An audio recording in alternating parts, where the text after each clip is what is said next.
تاسو غواړئ نن شپه د 3 دنې فلمونه وګورئ. د هر فلم د وخت اوږدوالی د 1.3 ساعتونو په شاوخوا کې دی. د 3 واړو فلمونو کتل به ټول څومره وخت په بر کې ونیسي؟ تاسو کولی شئ لاندې د عددونو محور د پوښتنې په حل کولو کې وکاروئ. راځئ د عددونو محور به وکاروو. تاسو غواړئ لومړی دا فلم وګورئ. موږ ویل چې د هر فلم د وخت اوږدوالی د 1.3 ساعتونو په شاوخوا کې دی. نو د دې ځای نه به پیل کړو. د لومړي فلم د کتلو وخت تر دې ځای پورې 1 ساعت. د 1 او 2 ترمنځ واټن موږ په 1 2 3 4 برخو ویشلی دی. 3 برخې به لا نورې هم جلا کړو. 1 2 3 تر دې ځای پورې د لومړي فلم د کتلو وخت دی. ورپسې تاسو غواړئ دا فلم وګورئ، دا فلم یا دا دویم فلم وګورئ. بیا هم د دې فلم د وخت اوږدوالی 1.3 دی. که تاسو دلته کتلی وي 1.3 1 2 3 4 5 6 7 دانې دا ډول دا کوچني واټنونه موږ دلته جلا کړل د لومړي فلم لپاره. نو 1.3 خپله 4 دی، یعنی دانې دا کوچني واټنونه باید د هر فلم لپاره جلا کړو. ورپسې به د دویم فلم لپاره دا واټنونه جلا کړو. 1 2 3 4 5 6 تر دې ځای پورې د دویم فلم د کتلو وخت دی. او ورپسې تاسو غواړئ دا فلم وګورئ، دا دریم فلم. د دې ځای نه به د دریم فلم د کتلو وخت پیل کړو. بیا هم 1.3 1 2 3 4 تر دې ځای پورې 1 ساعت. تر دې ځای پورې 1 2 3 4 او 3 نور کوچني واټنونه به هم جلا کړو. 1 2 3 تر دې ځای پورې. تر دې ځای پورې د دریم فلم د کتلو وخت دی.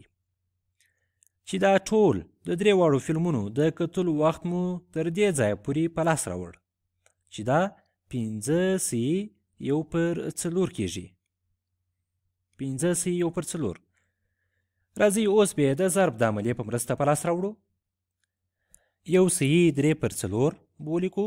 1.3 1.3 به داسې ولیکو چې مساوي کېږي 3/4 جمع 1 مساوي کېږي 3/4 به خپله ولیکو. د 1 په ځای باندې کولی شو ولیکو چې 4/4 مساوي کېږي 3 او 4 و/4 1.3 و/4 کېږي، لکه څنګه چې مو مخکې دلته ویلي وه. وبه لیکو و/4 ضرب 3 دانې فلمونه لرو، په 3 کې به یې ضرب کړو مساوي کېږي 3 ضرب و/4. دا معنی یعنې موږ 3 ځلې و/4 سره جمع کوو. وبه لیکو و/4 جمع و/4 جمع و/4 مساوي کېږي. که 3 ځلې و سره جمع کړو 21 کېږي. 21/4 مساوي کېږي. که 21/4 نور هم ساده کړو 5/1 کېږي. نو د 3 واړو فلمونو کتل به 5/1 ساعتونو په شاوخوا کې وخت ونیسي، لکه څنګه چې مو دلته په لاس راوړي وه. یا هم کولی شو په دې ډول ولیکو چې و/4 ضرب 3 مساوي کېږي. و/4 به خپله ولیکو ضرب 3 کېدای شي د کسر په شکل په دې ډول ولیکو چې 3/1. 3 ته مو د ځانه یو مخرج ورکړ.